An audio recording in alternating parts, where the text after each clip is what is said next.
Hi everyone, in this video I'll be talking about lists in Java. In Java, lists are very much like arrays, but they have a few key differences. While arrays can hold collection of primitive data types, lists can only hold a collection of objects. Here is an example. I have created an array of size 4. It has the capacity to hold 4 integer variables. I've created list 1, which is an array list of holding rectangle objects. List 2 holds a collection of integer objects. As we know, integer is a wrapper class for integer variables. But if I try to create an array list of Boolean variables, I get an error. So you cannot create array lists of primitive data type variables. That's the first difference. The second difference is that the size of the array needs to be specified. When you create an array, in this example, you have to tell Java that you need to allocate memory for 4 items, or 10 items, or 20 items. But you can't say that create an array and I'll decide the size of the array later. In contrast, an array list, you don't have to specify the size of the list. The third difference is, with arrays, you rely completely and utterly on array.length and array I. So everything that you have to do is using those two operators. So you can go through every item using 0 to array.length minus 1, and in here array I becomes, let's say, 2 times I plus 1. In contrast, array lists have a variety of methods: get an item at an index, size of the list, adding an item at the end of the list, removing an item at a particular index, finding the index of an item, finding the last index of an item, and so on. So these are the most important ones, or some of the important ones. So I can do something like this. I can say I'd like to add 5 items to the list. So I can say list2.add integer 20 and add integer 70, 10, 90, and minus 30. So these items are added to the end of the list. You can even display the list directly. Because the toString method is defined on the list, it displays the items in sequence. So you can see that the last item added was minus 30. You can add an item in the middle of the list. So I can add an item at index 2, which is minus 40. Display the list again. Sorry, the name of the list is list 2. And you can see that the item minus 40 is added at index 2. So there's a lot more you can do on lists compared to arrays. But why are arrays not good enough? Let's take a look at it from an example point of view. And the example we are considering is that we need to copy a subset into a new array. We have an array source which holds many integers. Some are negative, some are positive. What we need to do is copy all the negative items into a second array destination, dest. So if the source array contains these items, dest should contain items minus 40, minus 10, and minus 50. In order to do this, of course, we need to first figure out how many items are there which satisfy the criteria. Create an array of that size, which is 3 items, and then copy items over to destination. Step 1 is fairly simple. Whenever an item is negative, increase the count. Step 2, create the array of the required size. Now step 3 is a bit more tricky. You're copying item at index 4 into index 0, index 8 into index 2, and index 9 into index 2. Index 8 into index 1, index 2, 9, into index 2. So you're copying source 4 into dest 0, source 8 into dest 1, source 9 into dest 2. And you can see that the 0, 1, 2 is linear. So every time you find or you put an item into the destination array, you increase the destination index count. So you need a second variable, index 0, that's where the item will be copied. Again, if you find a negative item, you copy it into the destination at the required index and increase that index. So your final solution looks something like this. Now, I'm going to show you the solution using lists. I don't want you to worry about what's happening there. I just want you to focus on how basic and easy and simple it is. With an array list, when you're trying to copy the negative items of an array list into another array list, all you have to do is this. Create an array list destination. This loop is called the enhanced loop. We're going to talk about this in a little while. For each item belonging to the source, if that item is negative, add that item to the end of the destination, and that's all. So in contrast, you can see how easy it is to use array lists, or lists generally speaking, compared to arrays.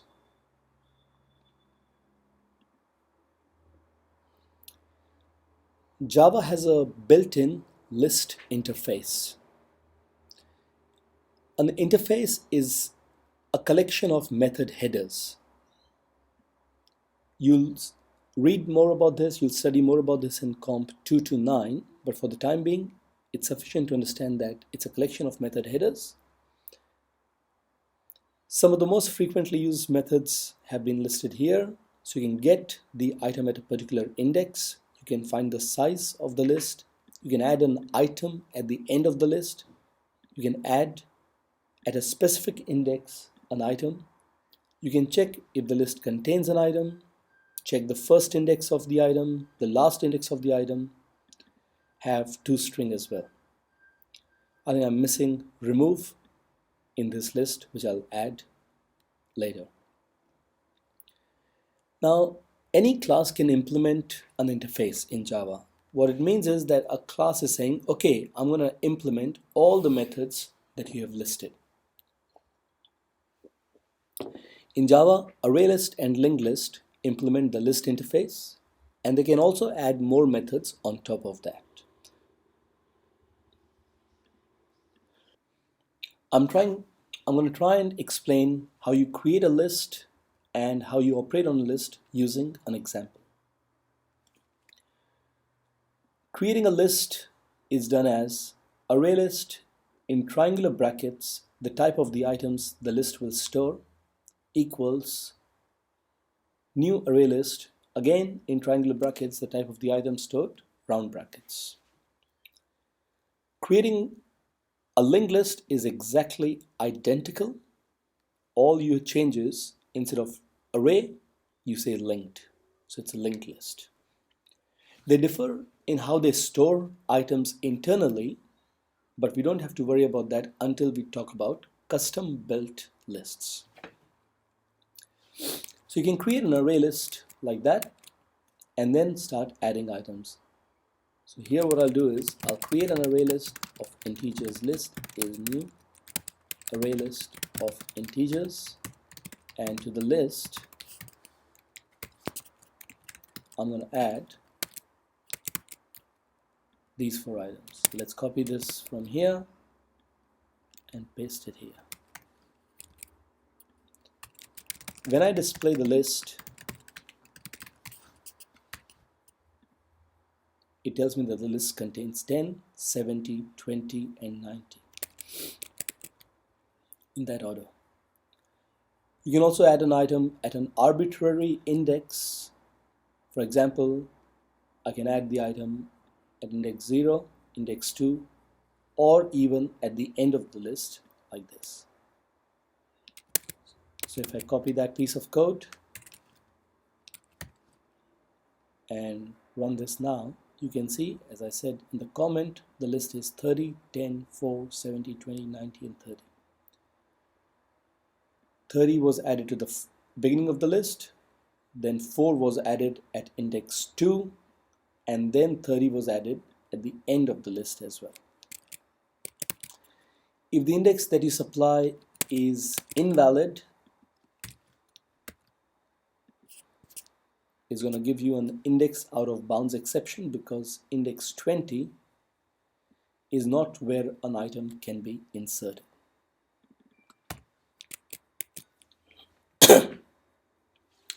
You can remove items from a specific index. I can remove items from index 5, but not minus 3 and 6, because once I remove the item from index 5, which is 0, 1, 2, 3, 4, and 5, item 90, once I remove the item at index 5, which is 90, the list becomes 30, 10, 4, 70, 20, 30. Clearly, I cannot remove the item at a negative index. It gives you index out of bounds exception.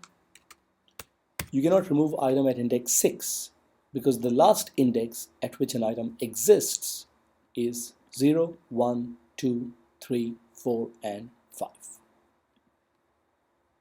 So again, you get an index out of bounds exception, so you can't do that.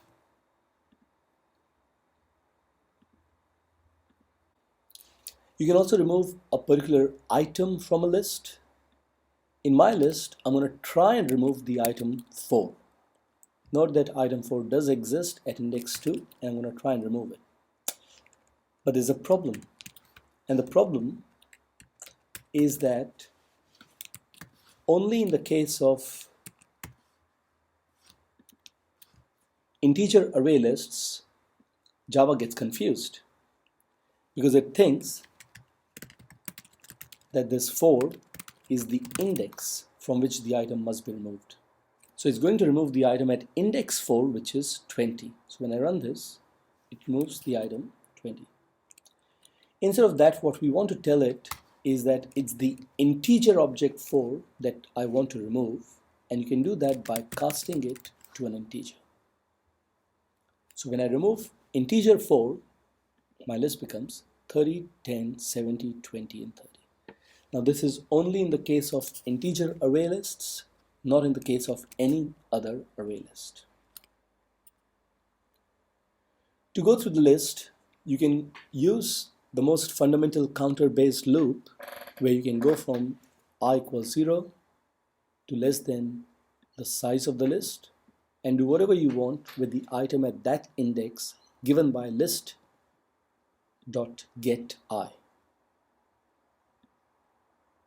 So I can add all the items of the list, and let's display sum of the items of the list is total. It says sum of the items of this list is 160.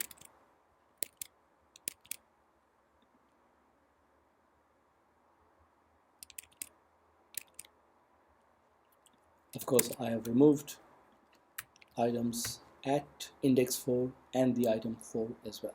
That's why the answer is 140. You can also check if you only want to add items which are more than 50. You can add a condition. If the current item is more than 50, only then total increases. So some of the items of list more than 50 is total, and the answer is 70. You can check items less than 50, and 30, 10, and 30 are less than 50, and the answer is 70. You can check the existence of an item and also its location. Given that the list is 30, 10, 70, and 30, I can do all these things. I can check if the list contains an item 10, which will be true. I can check if the list contains item 20, which will be false. And I can check what's the index of 70? The first time 70 occurs in the list is at index 2. The first time 40 occurs, it's not there, so the index is -1. The first time 30 occurs is index 0, and you can also check last index of, and it would be 3. Now, index of combined with last index of are particularly useful because you can check if index 3 equals index 4, display 30 exists only once. There's a little bug in my condition, which I'll explain in a little bit. So when I run this, it doesn't say anything. But if I try to search for the item 40, it says 40 exists only once because its first index is the same as its last index. What if I search for 800 or 8000? It will still say 8000 exists only once, but we know that 8000 doesn't exist. This happens because both index 3 and index 4 are -1, which are equal. So you have to add a condition. If index 3 not equal to -1 and index 3 equals index 4. There you go. You can nest them, something like this. If index 1 equals -1, display 8000 doesn't exist in the list. Otherwise, if the first and the last index are the same, exists only once, and otherwise it exists more than once. When I run this, 8000 doesn't exist. What about 40? 40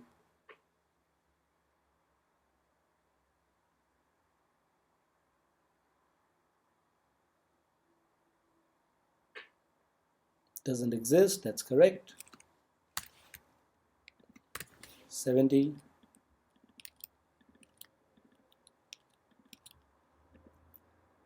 exists only once.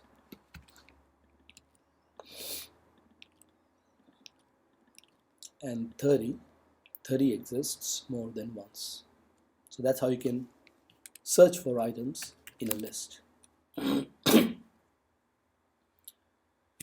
I've already demonstrated this, that you can display the list and it displays the items in square brackets. You don't just have to display it, you can also copy it into a string variable. And then you can use that string variable for whatever purpose it is that you want. And that's the string. You can also get the length of the string, or whatever you want to do, you can do with that string. You can also pass lists to methods just like any other object. So here I'm going to give you an example. Let's say we go back all the way to my original list, 10, 70, 20, and 90.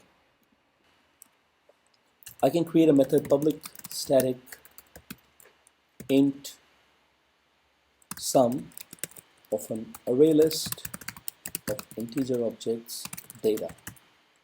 So that's my method definition. The result is initialized to 0. Go through every item in the list data